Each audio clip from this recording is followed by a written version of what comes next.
Ya, buenas tardes, jóvenes. Veo que ustedes son un curso silencioso.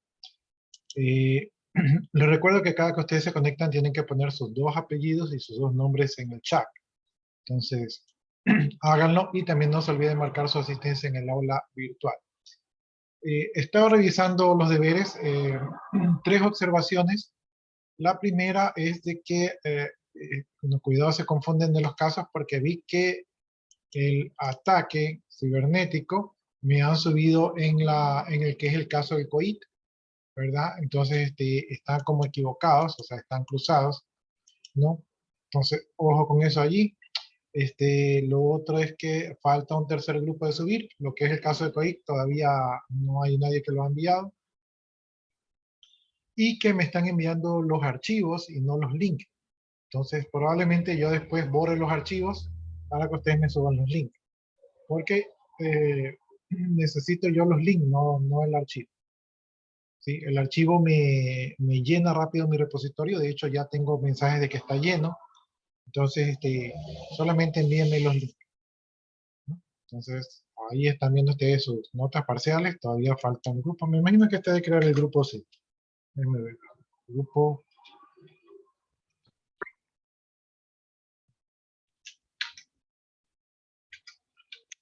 ya, grupo C, 1, 2, 3 y 4. Ya, este es el grupo C.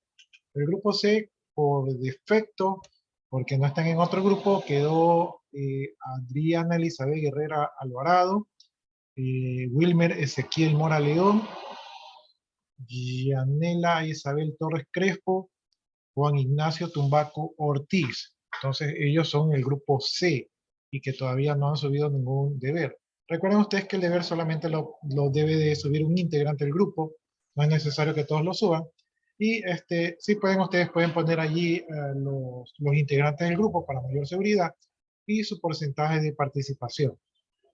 Entonces, sí vamos avanzando.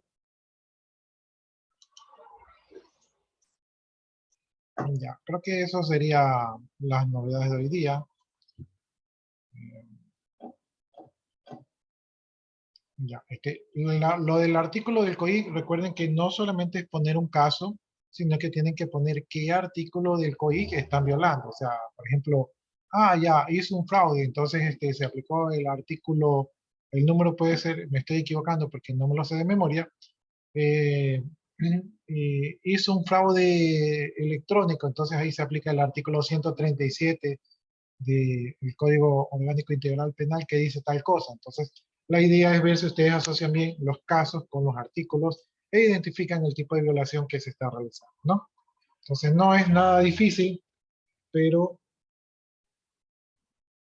pero tienen que hacerlo.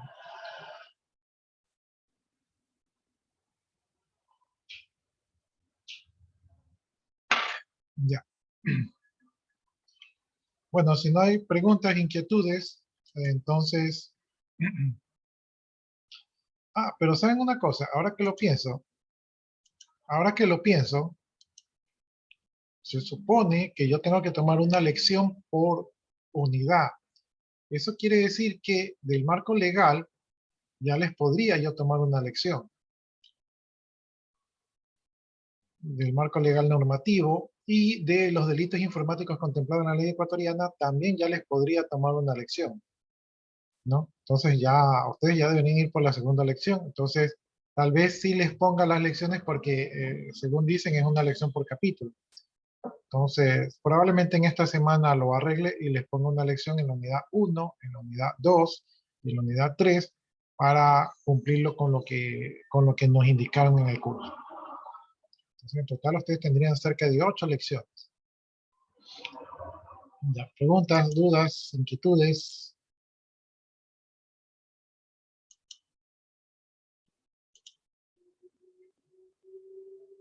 Ya.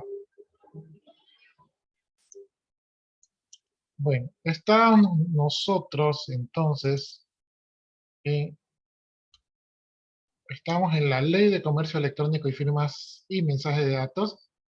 Había una actualización al 2020, ¿verdad? Déjenme ver si...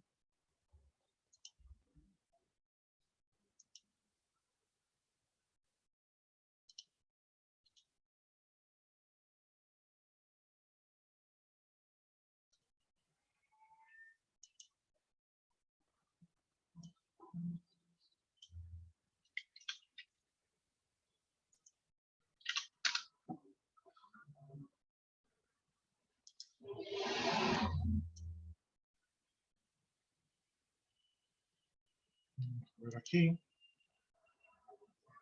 Ya, miren, esta no está actualizada, entonces no nos conviene.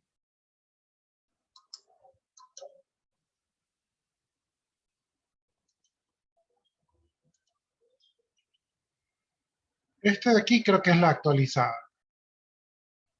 Ajá, miren, esta de aquí es la actualizada, pero déjenme ver si aparece otra, ¿ya? Porque sea un poco más directo.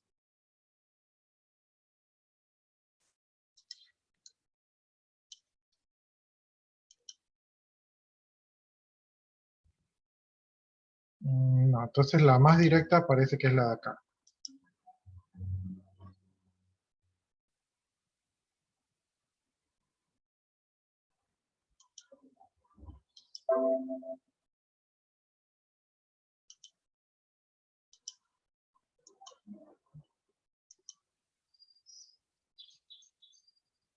Ujú, esta es, porque aquí está la última modificación. Entonces, aquí tenemos el link.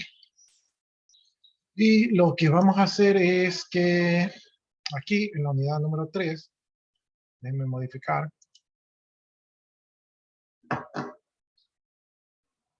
En la unidad número 3 vamos a añadir un URL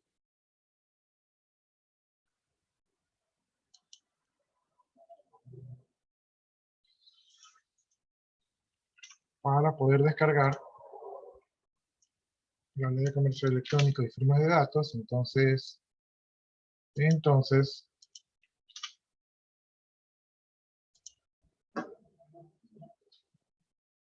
estaríamos bien, ¿no?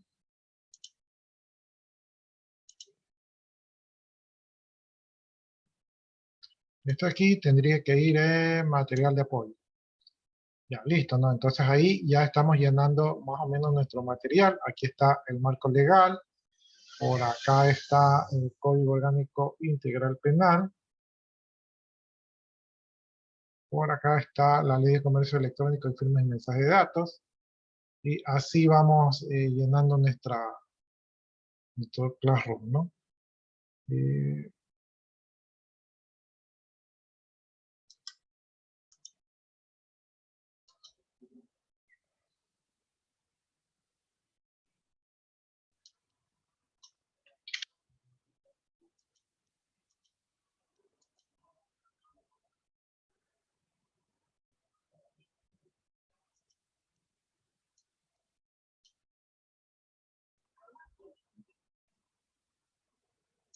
no sé si esto esté actualizado. Termina en HL. Sí, este sí está actualizado. Esa es una duda que tenía. Vamos, la última. Ah, la última no tengo. Hasta aquí tengo.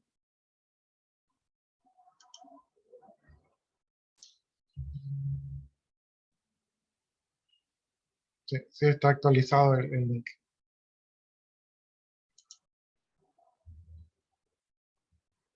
Listo, bueno, entonces si no hay preguntas, si no hay dudas, ¿verdad?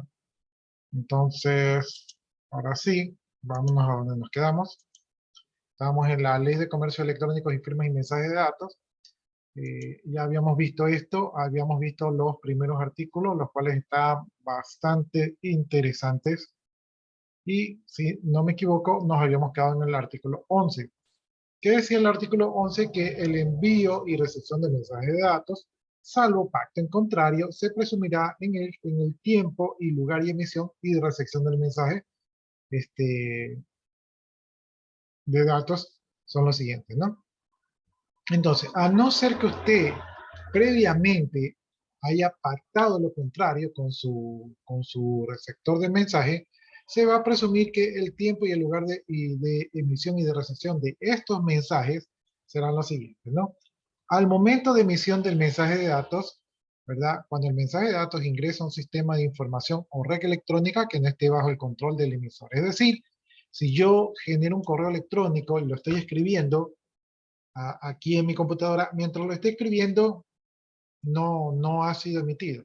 Pero una vez que le pongo enviar y que estoy conectado con el servidor de correo y llega al servidor de correo y obviamente el servidor de correo ya no lo administro yo, sino que ya lo administra la empresa que maneja el correo.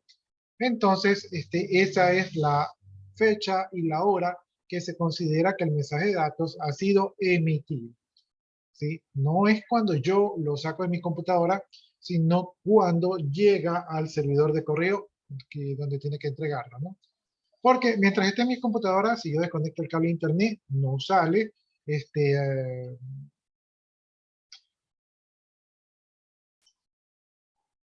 si de repente, mientras estoy enviando, mi computadora se rompe, entonces el mensaje no es enviado y por lo tanto no se considera que ha sido emitido.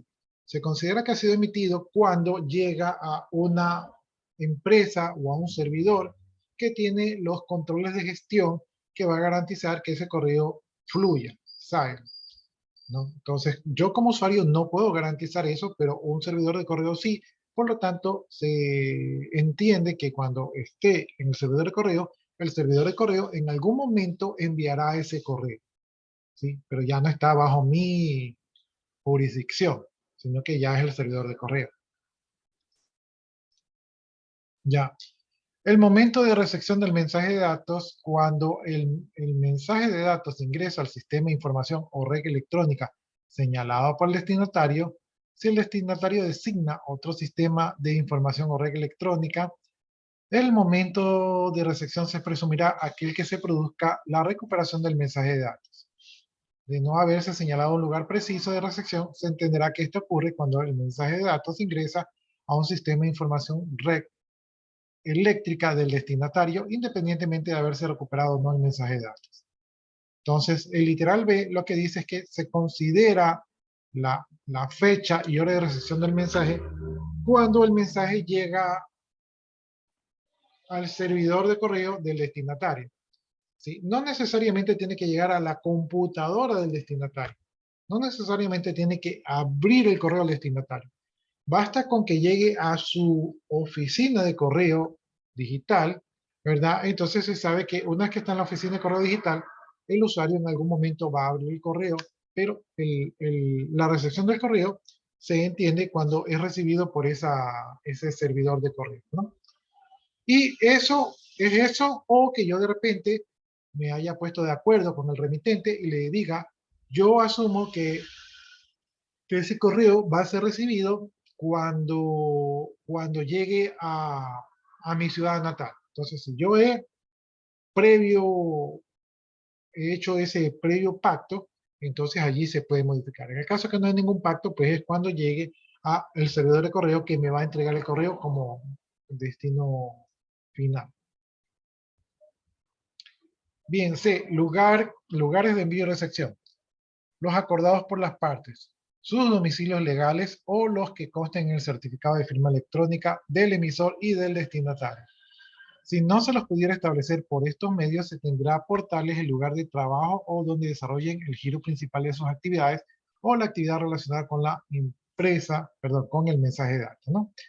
Entonces, los lugares, ¿verdad? Los lugares son los acordados por las partes. Por ejemplo, yo hago un contrato con ustedes y yo les digo, bueno, miren, ¿saben qué? Si llega a pasar algo, el documento fue emitido desde Cuenca, ¿verdad? Y ustedes dicen, ah, bueno, y están recibidos en Loja, porque ustedes son de Loja y ustedes quieren que cualquier cosa se conste como recibidos allá. Eso es porque nos hemos puesto de acuerdo. Si no nos hemos puesto de acuerdo, entonces el lugar, ¿verdad?, legal donde yo resido y el lugar legal donde ustedes residen serían los lugares de envío y recepción, ¿verdad? Y si eso no ocurre, entonces el lugar donde conste el certificado de firma electrónica. Entonces allí también, como eso tiene un lugar, ¿verdad?, tiene asociado un lugar, entonces es ese lugar el que constaría para determinar en el caso de que exista algún tipo de problema, ¿no? Y si ninguna de estas cosas puede ser establecida, entonces se entendería el lugar de trabajo o el lugar donde uno tenga las principales actividades relacionadas con este mensaje de datos, ¿no? Entonces, esto es como para que no quede en el aire, que no se pueda definir el lugar.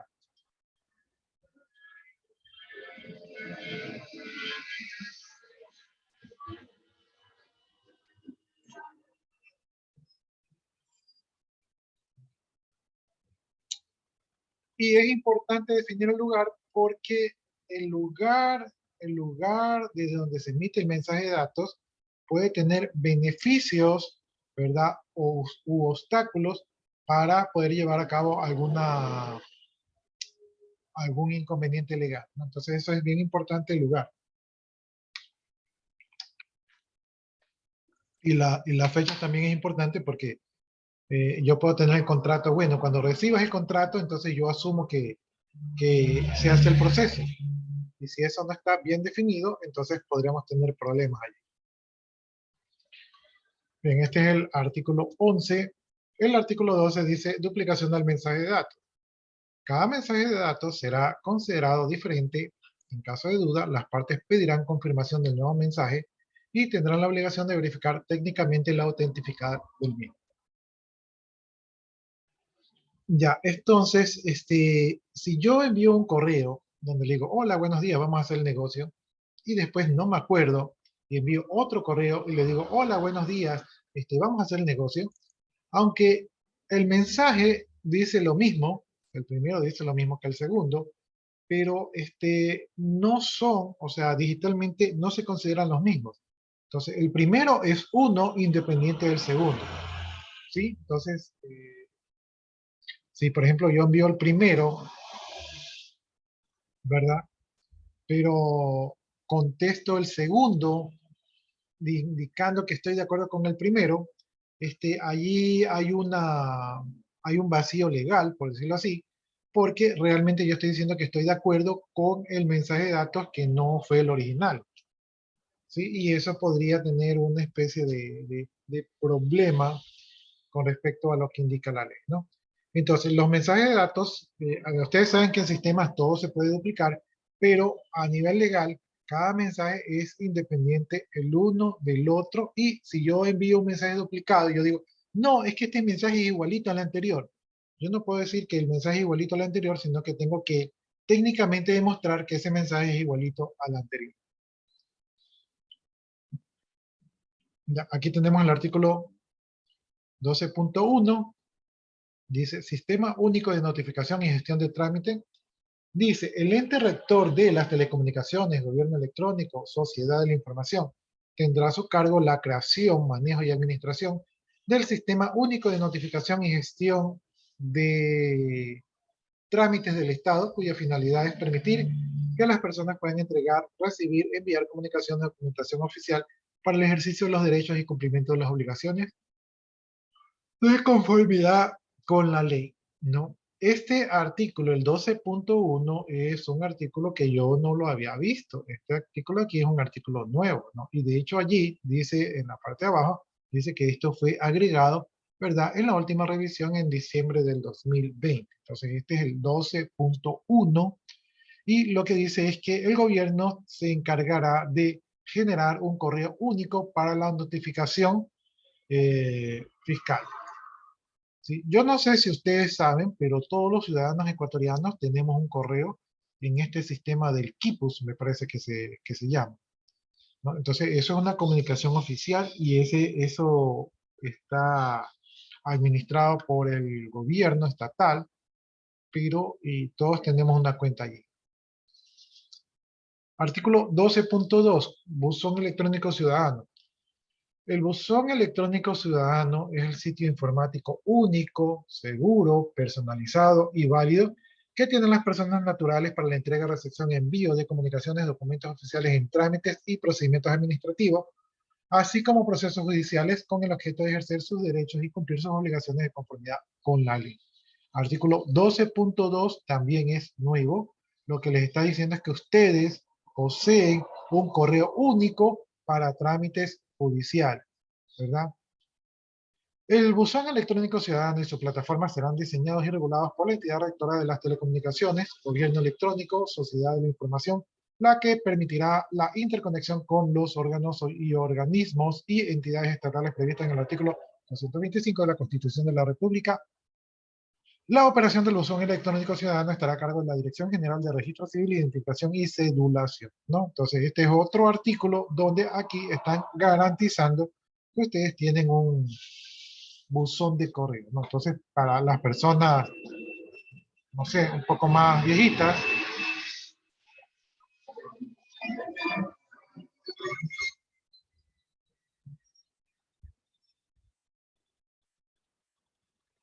Para las personas mayores que de repente dicen, no, yo no tengo un correo electrónico, sí tienen porque el gobierno les ha dado por ley un buzón para trámites legales, ¿no?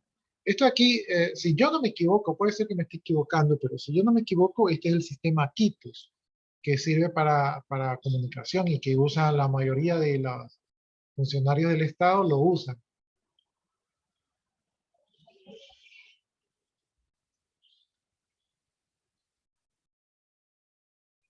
Ya, veamos otro título, vamos al título 2, ¿verdad? De las firmas electrónicas, certificados de firma electrónica, entidades de certificación de información, organismos de promoción de los servicios electrónicos y de regulación de control de las entidades de certificación acreditadas, ¿no? Entonces, vamos primero con el capítulo 1 de las firmas electrónicas.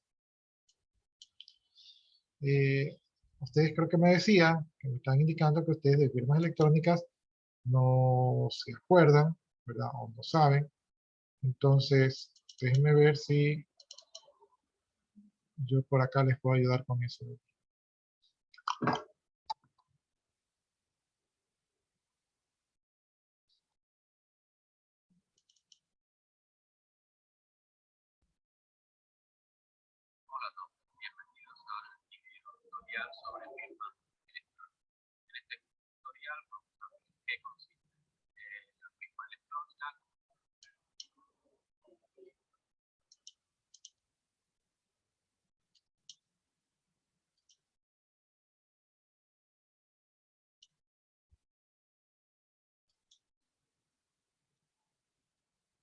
Firma electrónica, cómo verificarla y la compararemos con la firma manuscrita. Entonces, ¿por qué vamos a utilizar o por qué queremos tener lo que se conoce como firma electrónica? El contexto es para entender cuál es el proceso de la firma electrónica, ¿verdad? Y cómo se valida, ¿no? Entonces, primero entendemos cómo funciona y luego vemos qué dice la ley al respecto. Pues la idea es que nosotros tengamos una técnica mediante la cual podamos proporcionar autenticidad, integridad y no repudio en los documentos electrónicos que enviamos, de forma que podamos garantizar que estamos intercambiando esta información de forma segura. De esta forma nosotros podríamos utilizar Internet como un medio seguro para sistemas como la administración electrónica o para realizar transacciones de comercio electrónico. ¿Pero en qué consiste una firma electrónica? Pues bueno, básicamente una firma electrónica es el resultado de el valor hash de un mensaje al que este hash vamos a cifrar con la clave privada de la persona. Por lo tanto, el resumen cifrado de un mensaje con la clave privada del usuario es lo que va a constituir su firma. Y es importante destacar dos características muy reseñables de la firma, como son, por un lado, que la firma electrónica de una persona varía de un documento a otro, de forma que vamos a garantizar cada una de las palabras que forman ese documento, cada una de las letras, cada uno de los bits. A diferencia de nuestra firma manuscrita, en la que, independientemente de cuál sea el documento, nuestra firma siempre es la misma. La firma electrónica no. Cada documento, la firma electrónica asociada es diferente. Y luego, por otro lado, tenemos que, como la clave pública del firmante va a ser conocida, o puede ser conocida y puede ser distribuida a cualquiera, pues cualquiera va a poder verificar nuestra firma y que el mensaje viene de nosotros. Entonces, ¿cómo funciona el mecanismo de firma electrónica? Pues la firma electrónica está basada en criptografía asimétrica y en el uso de funciones hash. Entonces, para ello, pues para poder realizar firmas nosotros electrónicas, pues por un lado vamos a necesitar generar un par de claves. Y como decíamos, en la criptografía simétrica la clave pública podrá ser conocida por cualquiera y la clave privada solo la va a poseer el propietario. Y para garantizar que solo él puede firmar utilizando esa clave, pues debe mantenerla a buen recaudo. Por lo tanto, en este sistema de criptografía simétrica, la clave privada la vamos a utilizar para generar la firma electrónica y la clave pública se va a utilizar para verificar la firma electrónica. Entonces, ¿cómo es el proceso? Pues nosotros vamos a partir de un documento que vamos a querer firmar y el usuario que quiere firmar ese documento, mediante una función de firma, utilizando su clave privada, va a coger y va a calcular la firma de ese documento. Y ese documento, junto con la firma, lo va a enviar a un determinado receptor. Ese receptor, para verificar la firma, pues va a utilizar una función de verificación de firma, utilizando la clave pública asociada a la clave privada del firmante. Y como decíamos, pues esta clave pública la pueden conocer varias personas y van a poder todas verificar que ese documento ha sido firmado por el emisor. Entonces, ¿el proceso de firma en qué consiste? Pues vamos a ver paso a paso en qué consiste. Por un lado, vamos a partir del documento original. A continuación, a ese documento original le vamos a aplicar una función de resumen digital o hash y vamos a obtener, como decíamos, pues un documento o un resumen del documento original muy pequeño que varía entre 8 y 160 bits. Y ese resumen, ese documento pequeñito firmado que constituye el resumen, lo vamos a cifrar con la clave privada del firmante. Entonces, como resultado de este proceso, este documento, este hash cifrado es lo que constituye la firma. Entonces, cuando nosotros hemos generado la firma de un documento y queremos enviarle ese documento a esa persona, pues nosotros tenemos varias posibilidades. Podemos enviarle la firma solo si esa persona ya tiene el documento original, o podemos enviar el documento y la firma por separado, o como última posibilidad nosotros podemos coger y en un nuevo documento meter el documento original y la firma asociada, produciendo lo que se conoce como documento firmado. A continuación vamos a ver cuál es el proceso de verificación. Entonces, el proceso de verificación parte de que el usuario receptor va a tener el documento original y la firma. Este documento original y la firma lo puede haber recibido en forma de documento firmado, donde estén incluidos tanto el documento como la firma, o podría haberlo recibido de forma separada y por un lado haber recibido el documento y por otro la firma. Al final, la cuestión es que independientemente de cuál sea el caso, el proceso de verificación va a tomar como datos de entrada el documento que queremos verificar, que nos han enviado y que se supone que es el que el usuario ha firmado, y la firma.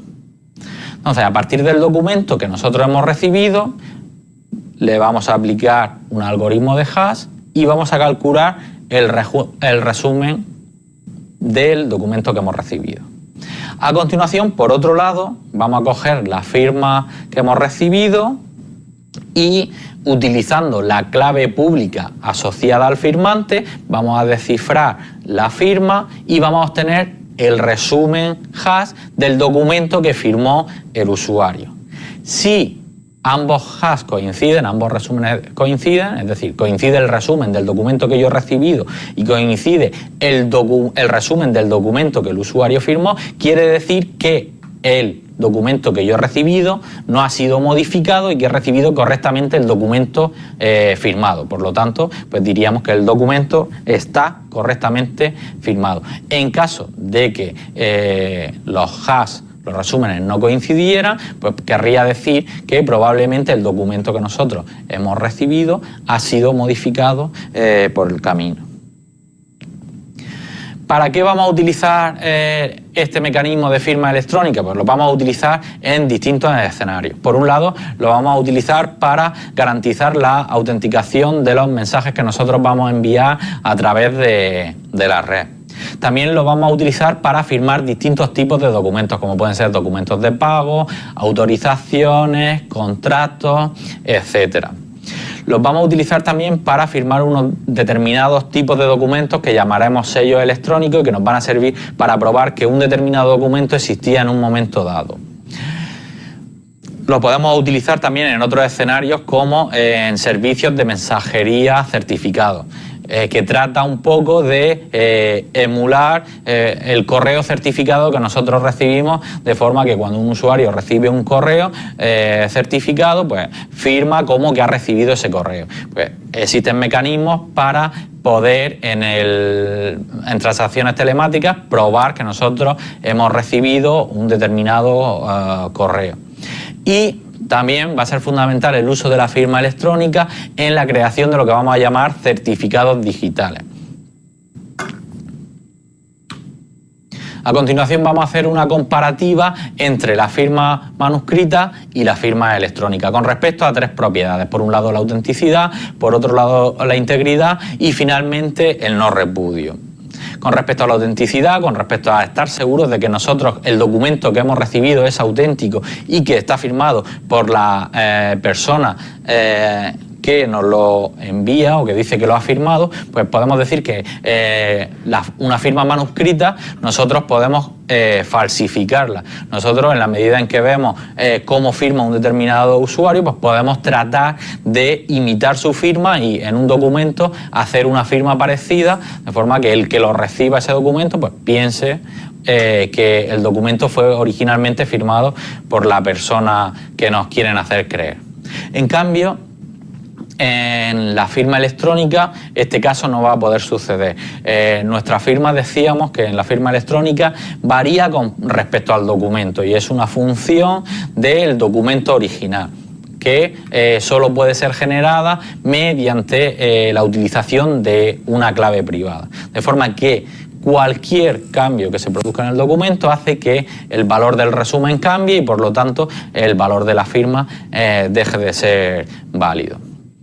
Con respecto a la integridad, pues con respecto a la integridad, cuando nosotros recibimos un documento firmado, como la firma es independientemente del documento, nosotros cuando nos lo envían no sabemos, si por ejemplo lo hemos recibido a través de correo o de mensajería, nosotros no podemos estar seguros de si el documento que ha firmado un usuario, alguien le ha añadido algún texto o ha cambiado alguna coma, algún punto, etcétera.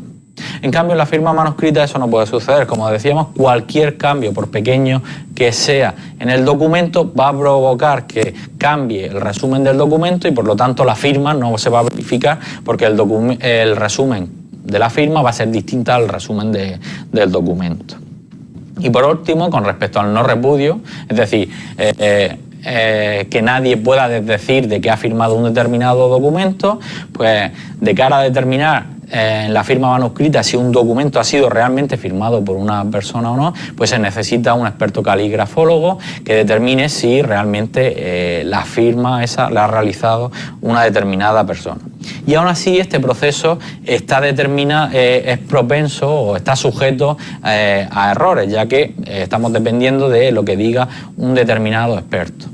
En cambio, en la firma electrónica, pues para poder verificar una firma electrónica nosotros solo necesitamos la clave pública con la que firmó el usuario y lo vamos a poder hacer en cualquier ordenador y sin la necesidad de que otra persona lo verifique por nosotros o lo compruebe. Este es un proceso que está libre de errores. Por lo tanto, nosotros, dado un documento, siempre que tengamos la clave pública vamos a poder verificar si ese documento fue firmado por una persona o no. Y si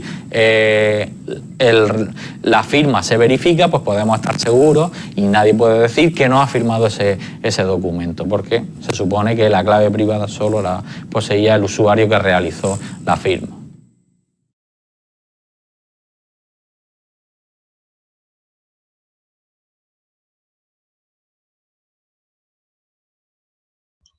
Tiene el micrófono apagado.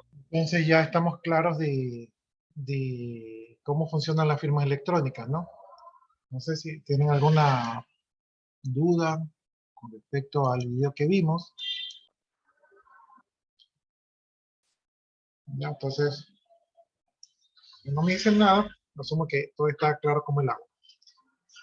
Bien, entonces ya vimos el proceso de las firmas electrónicas, ya vimos que son más seguras que la firma manuscrita, ofrece muchas ventajas, mucha seguridad y también se puede utilizar en muchos aspectos, ¿no? Y el procedimiento está, pero ¿es legal? Entonces aquí viene la parte, ¿no? Aquí vamos viendo la parte jurídica para ver cómo el Estado ecuatoriano considera a las firmas electrónicas. Artículo 13. Si firma electrónica. Son datos en forma electrónica consignados en un mensaje de datos, adjuntados o lógicamente asociados al mismo y que pueden ser utilizados para identificar al titular de la firma en relación con el mensaje de datos. O sea, mire, para identificar al titular de la firma en relación al mensaje de datos. E indicar que el titular de la firma aprueba y reconoce la información contenida en el mensaje de datos. Entonces, documento firmado electrónicamente es un documento que usted acepta lo que dice allí, ¿no? Bien. Artículo 14, efectos de la firma electrónica. La firma electrónica tendrá igual validez que se le reconocerán los mismos efectos jurídicos que una firma manuscrita en relación con los datos consignados en el documento escrito y será admitida como prueba de juicio. Es decir, que si alguien dice, por ejemplo, a usted lo demandan y usted dice, es que a mí no me pueden demandar porque ese contrato se firmó de manera digital, pues sepa usted que esa firma digital tiene el mismo valor jurídico que la firma manuscrita, ¿no? Entonces, tiene la misma validez. Por lo tanto, tiene que tener cuidado lo que firma. Tiene que manejar esta firma electrónica con cuidado porque es más segura, pero también podría ser un poco más fácil de cuestionarla, ¿no? O sea, que alguien se meta a su computadora y firme por usted sería algo peligroso. Artículo 15. Requisitos de la firma electrónica. Para su validez, la firma electrónica reunirá los siguientes requisitos sin perjuicio de los que puedan establecerse por acuerdo entre partes, ¿no? Entonces, estos son los requisitos legales, pero también podría haber un requisito entre las personas que de repente desean hacer algún tipo de negocio o contrato mediante firma electrónica. Primero, ser individual y estar vinculada exclusivamente al titular. Es decir, que yo no comparto mi firma, que hoy día firmo yo, mañana firma mi hijo, pasado mañana firma mi esposa. No, la firma es individual, una para cada persona. Segundo, que permita verificar inequívocamente la autoridad e identidad del signatario mediante dispositivos técnicos de comprobación establecidos por la ley y sus reglamentos. O sea, que permita identificar que la persona que firmó realmente es la persona que firmó y que utilizó su firma electrónica y no fue adulterada o modificada, ¿no? Entonces, la firma debe ser totalmente reconocida como una firma auténtica. Tercero, que su método de creación y verificación sea confiable, seguro e inalterable para el propósito para el cual el mensaje fue generado o comunicado. Entonces, la firma electrónica tiene que ser confiable, segura e inalterable, porque obviamente eso es lo que busca. Entonces, la utilización de la firma tiene que estar bajo estos parámetros, ¿no? Por ejemplo, si yo pongo una empresa que genera firmas electrónicas y digo, oh, ¿saben qué? De vez en cuando viene alguien y me clona la firma, pero no se preocupen, ¿verdad? Entonces ya no puede ser considerada una firma electrónica porque no cumple el requisito, ¿verdad?, de que sea altamente confiable. Cuarto, que al momento de creación de la firma electrónica los datos con los que se crease se hallen bajo el control exclusivo del signatario, ¿sí? Entonces, si yo firmo un documento electrónicamente, ¿verdad? Esos datos por los cuales yo estoy firmando deben estar en control del signatario, ¿sí? No, no puede ser que de repente esa firma no esté bajo mi control y que otra persona lo va a utilizar. Entonces, ese es el requisito. Quinto, que sea controlada por la persona a quien pertenece, es decir, que yo no le delego mi firma a mi secretaria, a mi hijo o a nadie, sino que yo soy el único que firma, nadie firma por mí. Bien, estos son los requisitos para ser considerada válida la firma electrónica. Algunos de ellos son un poco más difíciles de probar que otros. Artículo 16. La firma electrónica en un mensaje de datos. Cuando se fija la firma electrónica en un mensaje de datos, aquella deberá enviarse en el mismo acto como parte integrante del mensaje de datos o lógicamente asociada a este. Se presumirá legalmente que el mensaje de datos firmado electrónicamente conlleva la voluntad del emisor, quien se someterá al cumplimiento de las obligaciones contenidas en dicho mensaje de datos de acuerdo a lo determinado por la ley, ¿no? Entonces, el artículo 16 dice que el mensaje de datos se asocia con la firma y que estos van íntegros, eh, fusionados en el mismo mensaje de datos, o si no van fusionados, van ligados de alguna manera lógica, ¿verdad? De tal manera que esa firma hace que el contenido del mensaje de datos, ¿verdad?, sea legal, ¿sí? O sea, algo de reconocimiento legal. No es que digo, no, te envié ese correo de chiste y lo firmé de chiste. No, lo que está allí se debe cumplir ante la ley. 17. La firma electrónica en un mensaje de datos.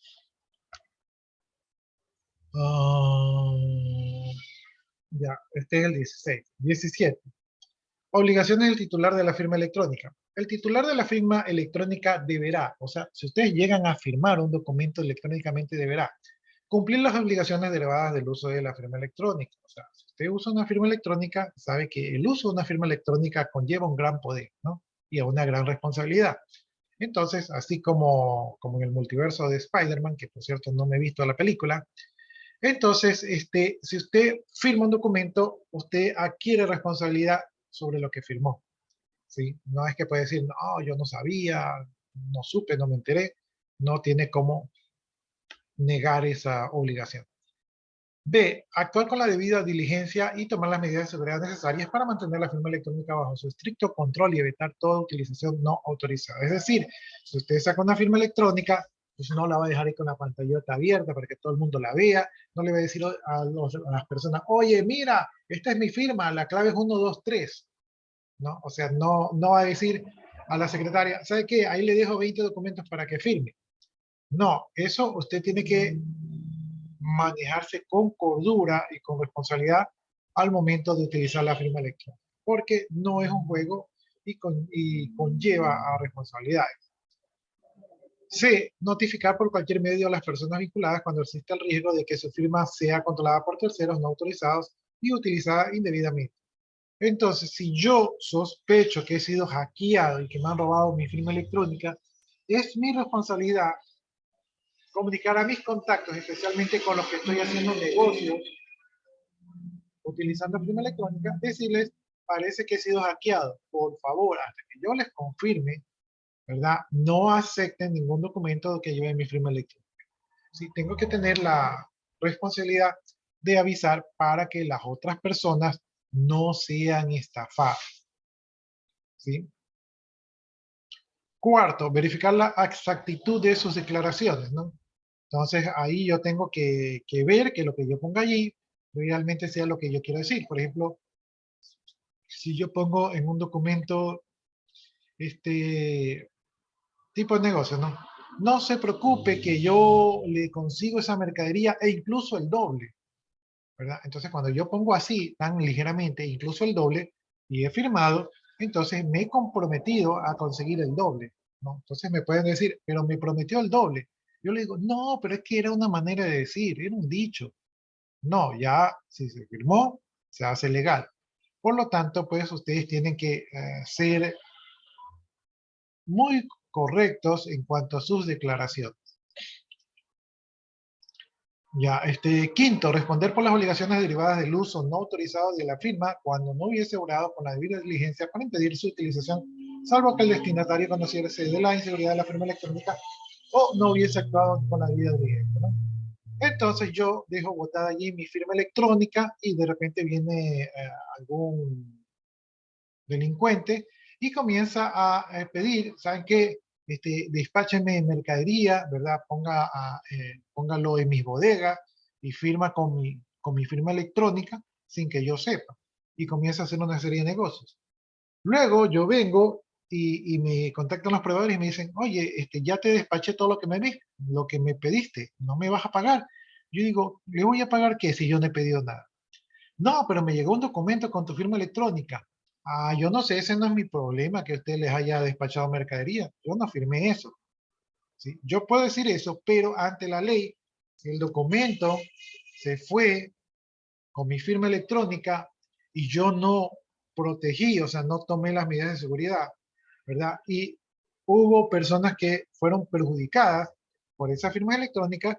Yo, que soy el titular de la firma electrónica, tengo que responder por los daños y perjuicios, ¿verdad? De estas personas que fueron estafadas, ¿sí? Entonces, ojo con eso allí, la firma electrónica y es algo de cuidado.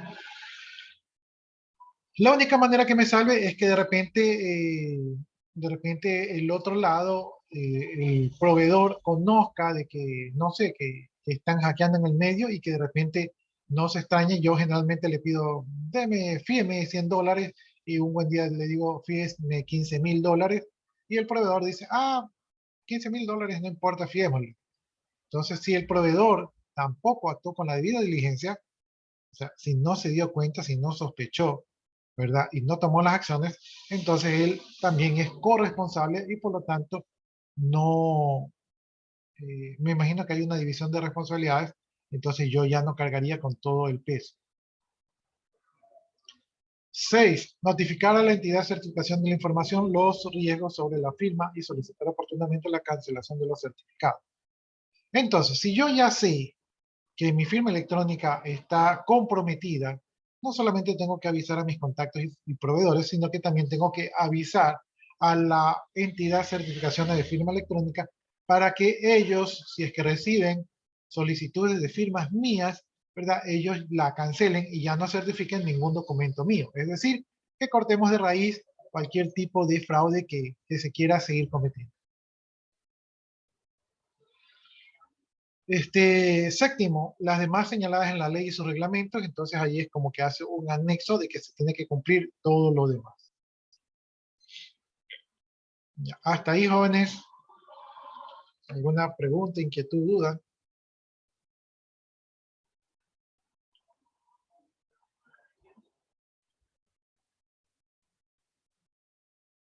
No. Ya, entonces, déjenme ver por aquí.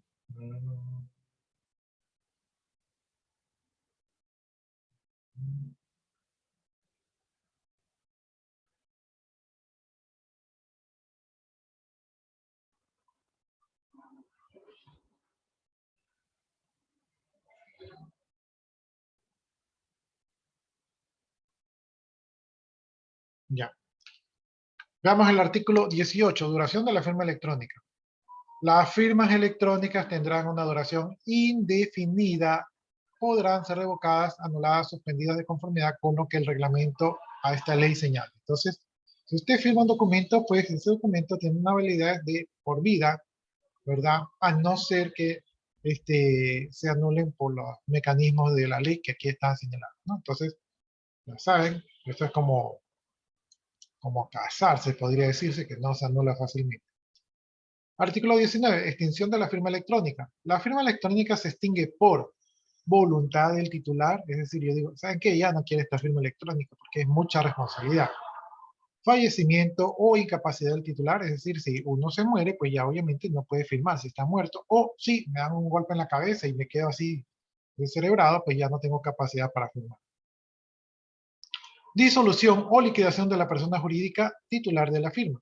Si la firma está asociada a una empresa y la empresa se disuelve, entonces ya no hay razón para que exista la firma, porque al no existir la persona, no debe existir la firma. Por causa judicialmente declarada, es decir, que un juez dice, ¿saben qué? Esas firmas ya no valen, entonces el juez sabrá por qué no valen. La extinción de la firma electrónica, y ojo con esto, no exime al titular de las obligaciones contraídas derivadas de su uso, ¿no? Entonces, si yo hoy lunes firmo un contrato y el día miércoles anulo el contrato, ¿verdad? O anulo la firma, ¿verdad? Lo que yo firmé de lunes a miércoles tiene validez. No es porque yo anulé la firma y que ya lo que firmé no vale, ¿no? Lo que yo utilicé la firma en ese periodo de tiempo que estuvo válida, ¿verdad? Son compromisos ya adquiridos. Entonces, no es fácil salirse de una firma electrónica. Esto es como la mafia. Muy fácil salirse. Bien, capítulo 2 de los certificados de la firma electrónica. Ya, entonces ya mencionamos la firma electrónica, ahora vamos a mencionar sobre los certificados de firma electrónica.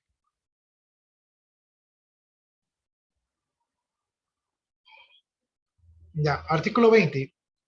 Certificado de firma electrónica. Es el mensaje de datos que certifica la vinculación de una firma electrónica con la persona determinada a través de un proceso de comprobación que confirma su identidad.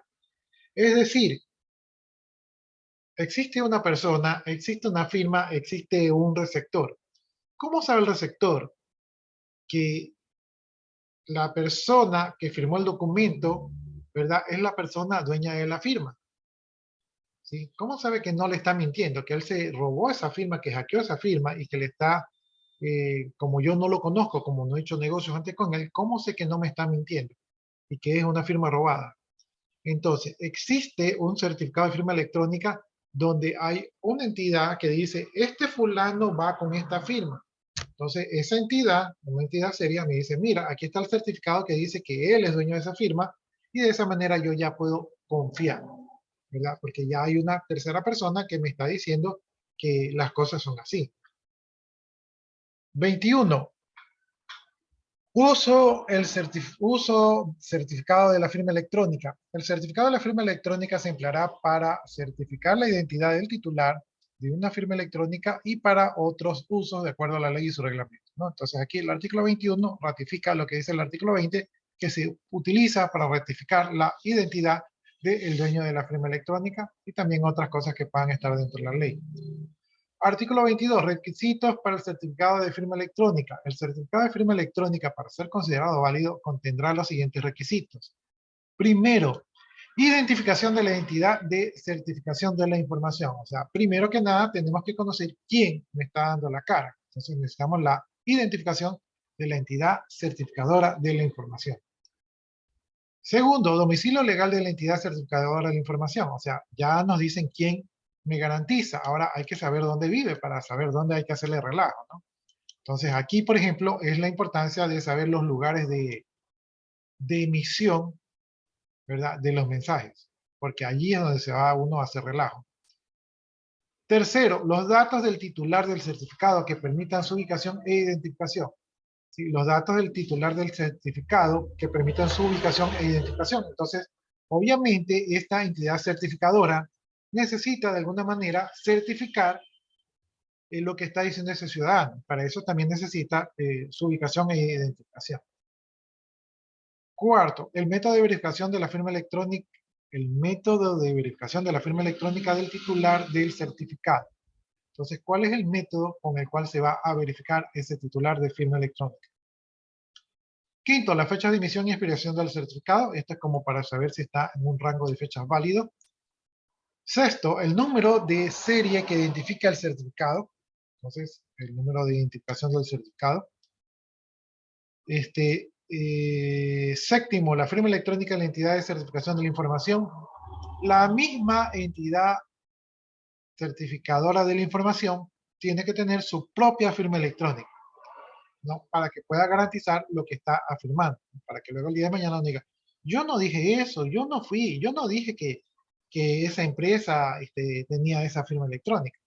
Entonces, la misma firma electrónica es una garantía de lo que dice la empresa. Octavo, las limitaciones o restricciones para los usos de los certificados. Entonces, pueden haber limitaciones o restricciones, entonces hay que dejarlas claras. Noveno. Los demás señalados en esta ley y los reglamentos, entonces todo lo que esté por aquí se respeta.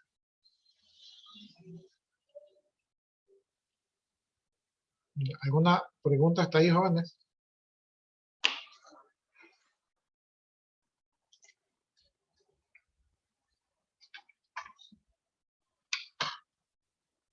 Artículo 23, duración del certificado de firma electrónica.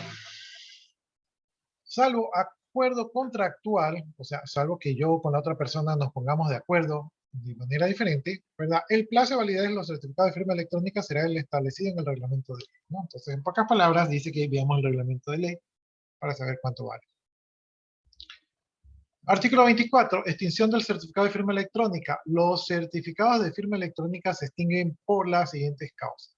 Primero, solicitud del titular. Es decir, yo emití el certificado, yo digo, oye, ¿saben qué? Ese certificado ya no vale.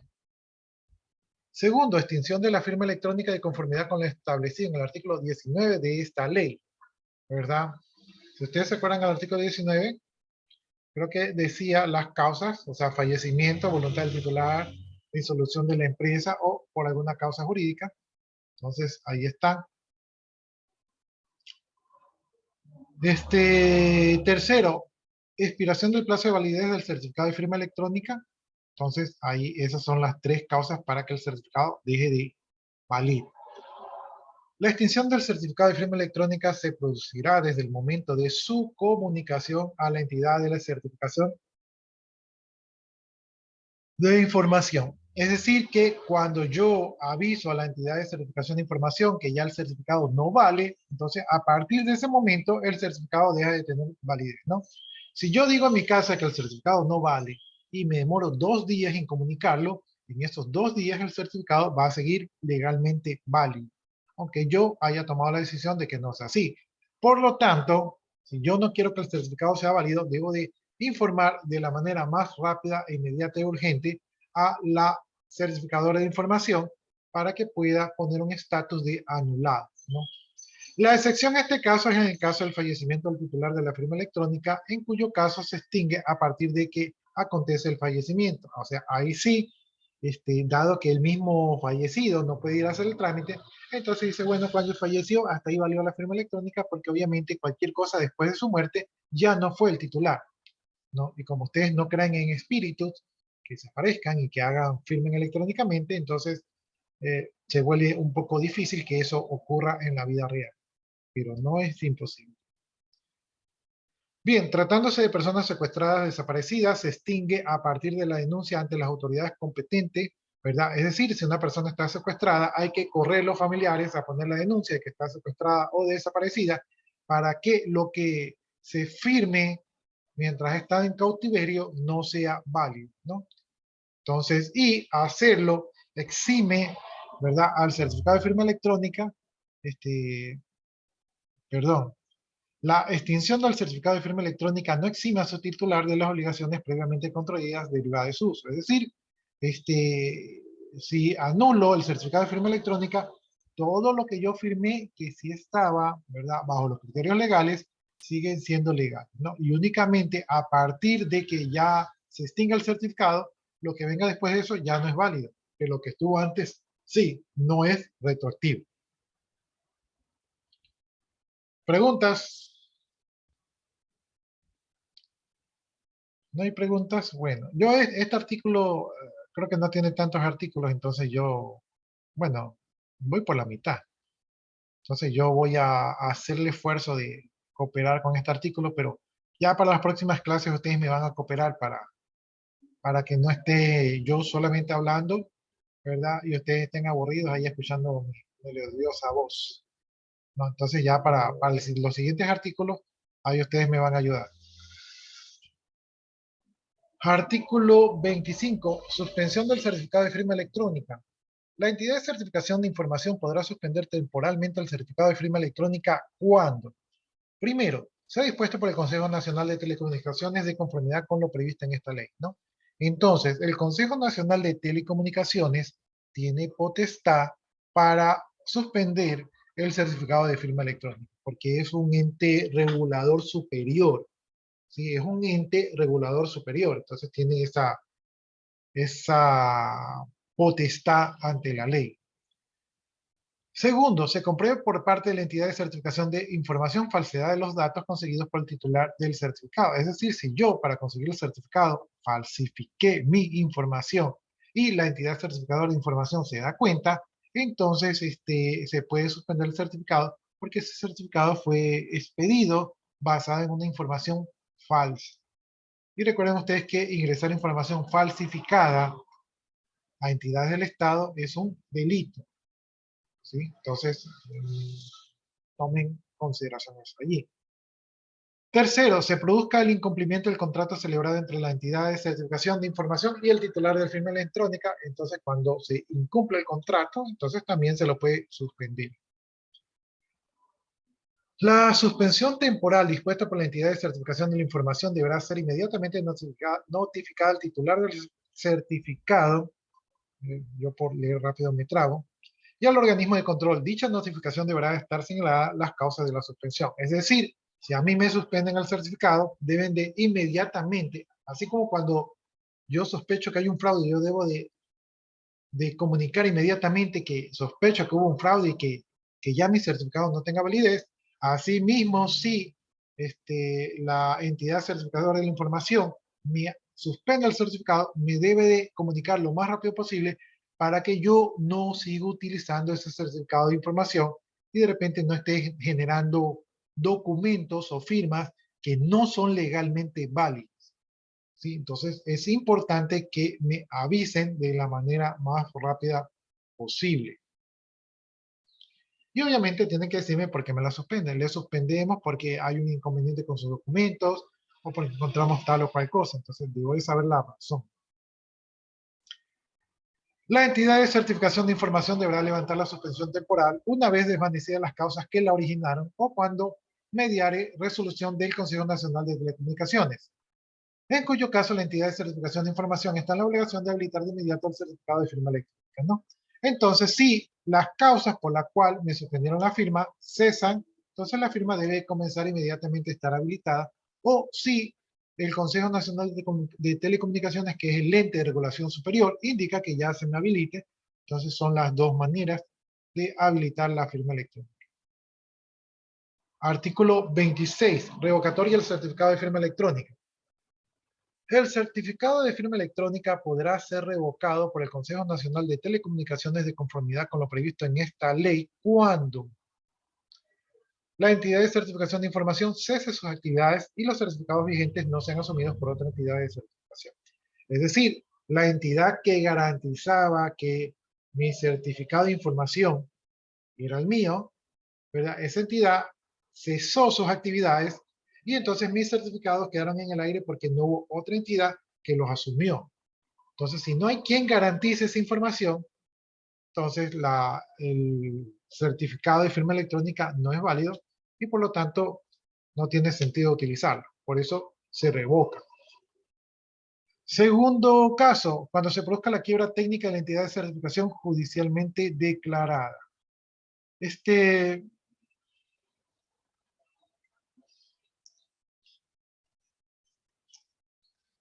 Puede ser que me esté equivocando, puede ser, pero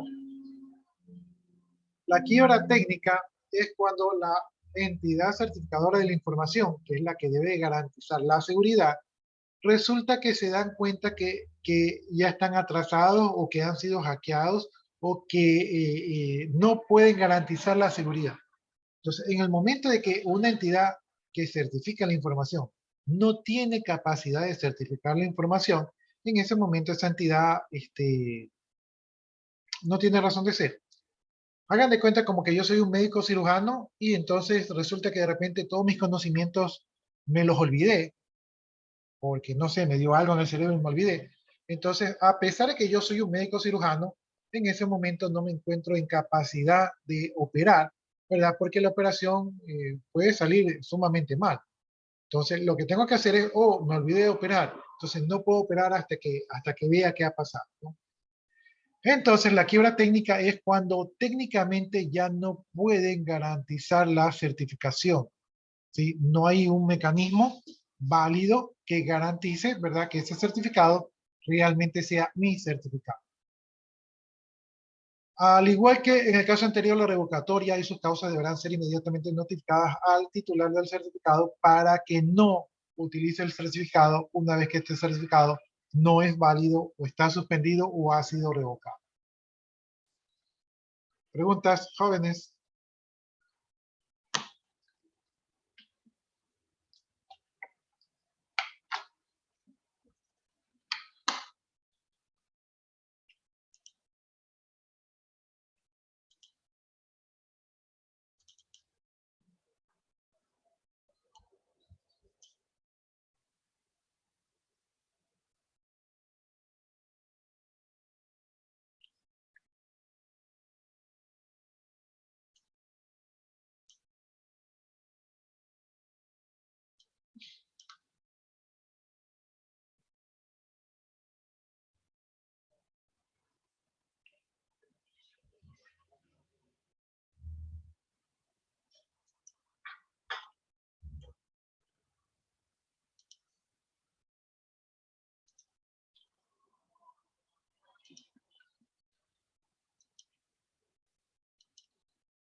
Aquí hay un trabajo de ley de comercio electrónico, ¿verdad? Entonces aquí hay unas preguntitas que dicen en qué consisten las firmas electrónicas, cómo funcionan, dónde se aplican, cuál es su nivel de seguridad, qué otras técnicas de seguridad existen, qué tipo de documentos garantizan la integridad de información. En el Ecuador, ¿cuáles son las instituciones que otorgan firmas electrónicas? En el Ecuador, ¿cuáles son los costos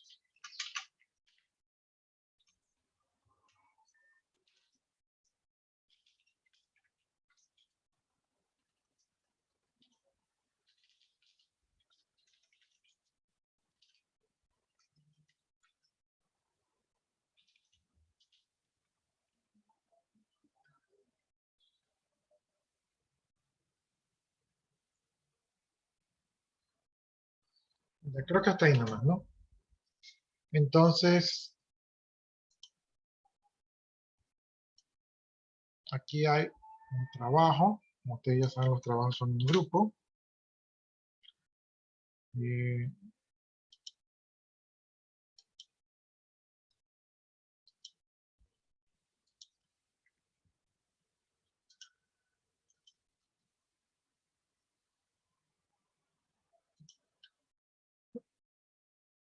otra cosa. Esta es otra cosa. Entonces, vámonos al Flatroom.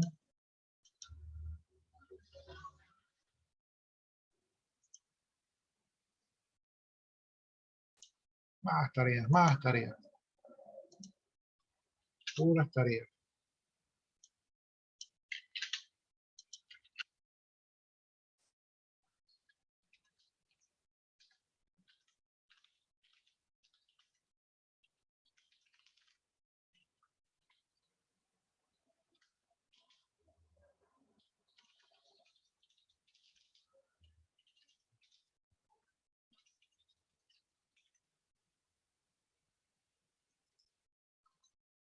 Ya, entonces ustedes tienen que contestar esto de aquí sobre la ley de comercio electrónico, ¿no? Como ya saben, trabajo en grupo. Tienen como 2 semanas antes del examen para poder culminar las tareas. Entonces, más tareas, más tareas, más tareas. Preguntas, inquietudes, jóvenes.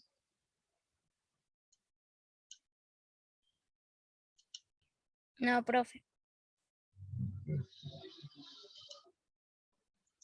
¿Sí se han visto Soy Leyenda? ¿Se han visto esa película? Yo sí. Sí.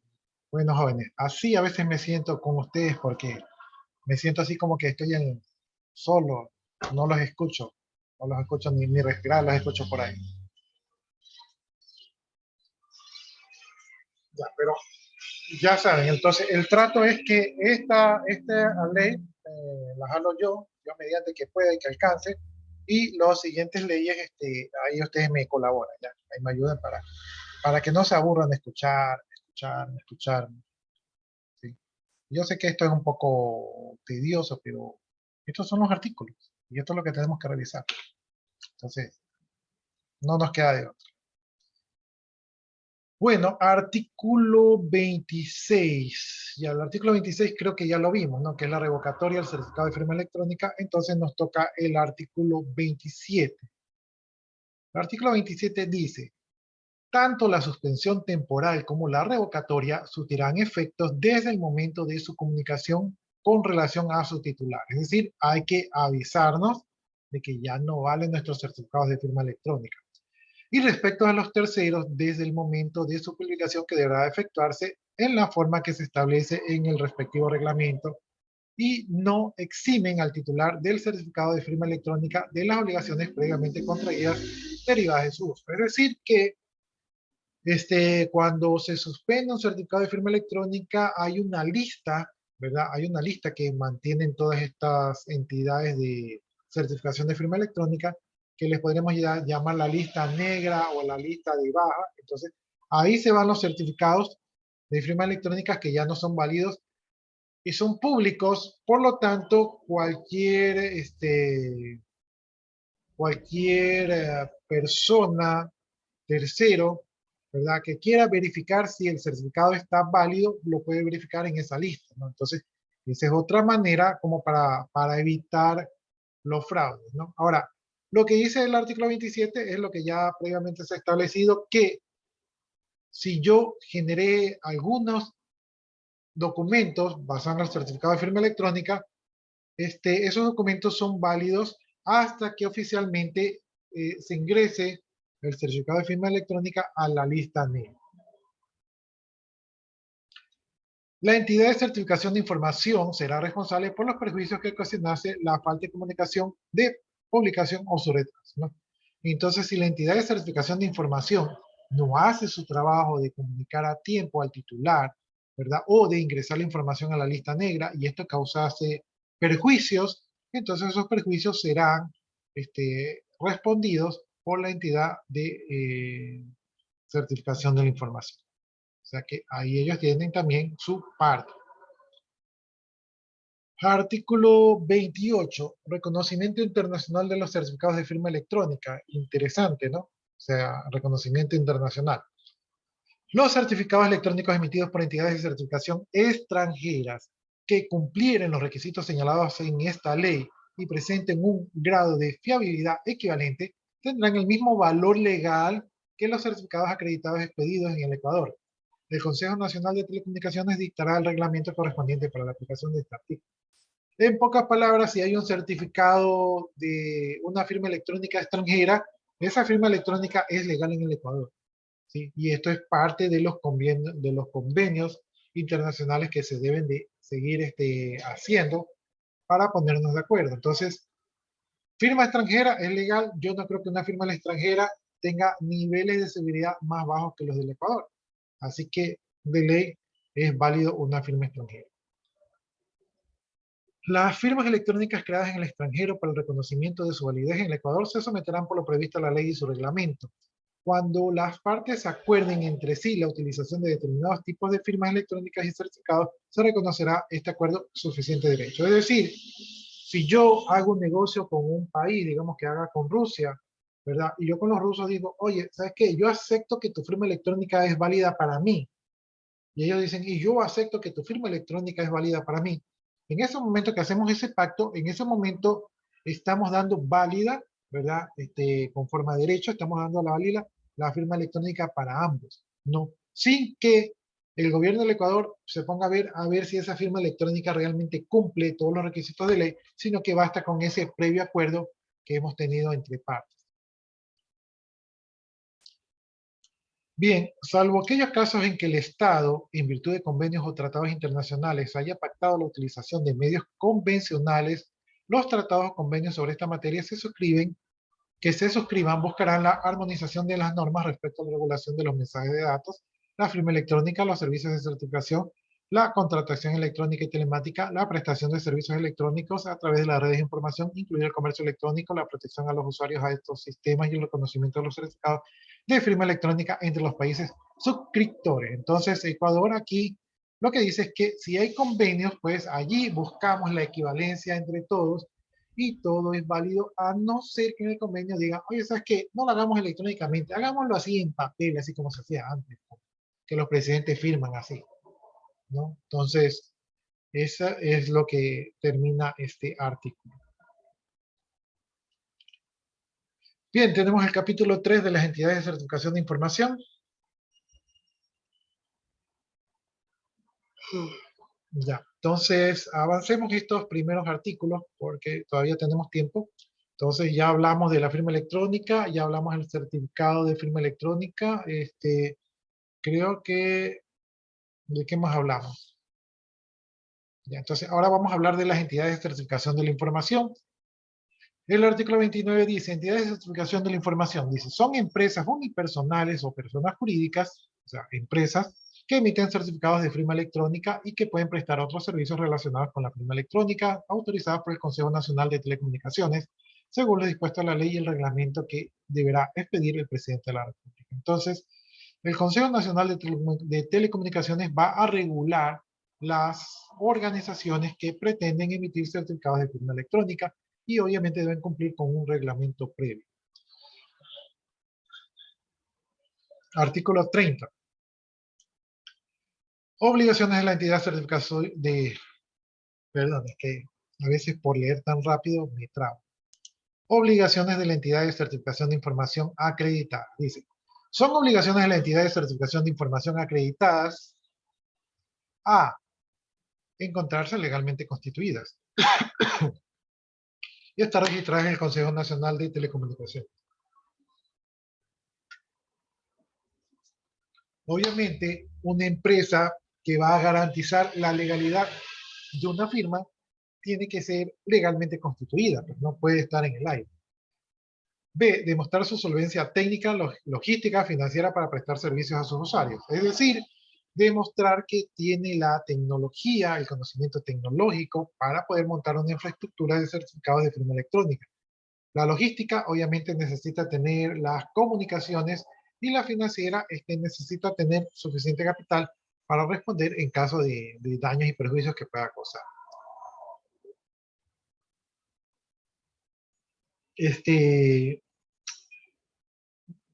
C.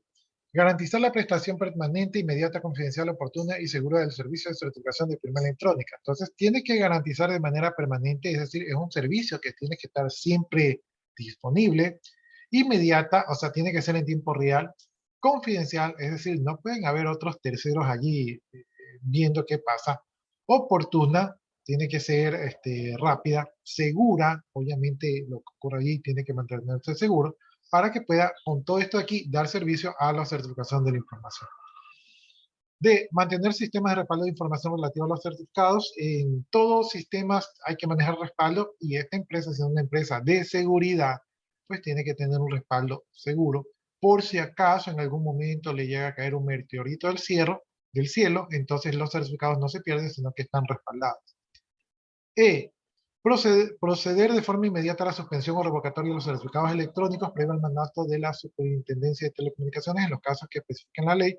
Es decir, aquí hay un órgano que los regula, que es el Superintendente de Comunicaciones, en el cual la suspensión o revocatoria tienen que hacerlo de manera ágil, como ya tratamos en los artículos anteriores, ¿no? F. Mantener una publicación del estado de los certificados electrónicos emitidos, es decir, se debe saber cuáles son los certificados electrónicos que esta entidad ha emitido, ¿sí? Porque si no están allí en esa lista, entonces quiere decir que es uno fraudulento. G. Proporcionar a los titulares de los certificados de firmas electrónicas un medio efectivo, rápido, para dar aviso que una firma electrónica tiene riesgo y uso no indebido, ¿no? Entonces deben de permitirle al usuario algún mecanismo para comunicarse rápidamente a reportar que una firma electrónica ya no es válida, ¿sí? Entonces, por ejemplo, no sé, un correo, un número telefónico, un botón de emergencia, algo para comunicarse de manera rápida. H. Contar con una garantía de responsabilidad para cubrir daños y perjuicios que se ocasionen por el incumplimiento de las obligaciones previstas en esta ley. Es decir, tienen que tener dinero para responder en el caso de daños y perjuicios, ¿no? Esos daños y perjuicios pueden ser leves, ¿verdad?, en el desempeño de sus obligaciones, hasta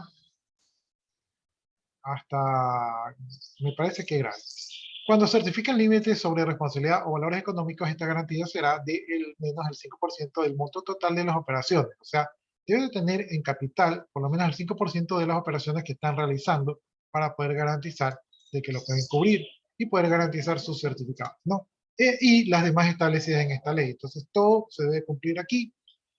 No sé si tienen alguna pregunta sobre el artículo 30. Preguntas, dudas, inquietudes. Ya. Entonces, ya saben, tienen una tarea adicional. Nos vamos a quedar por allí hasta el artículo 31. Listo, jóvenes. Entonces, muchas gracias por su atención. Yo me voy a quedar copiando la asistencia y si ustedes gustan ya pueden desconectar.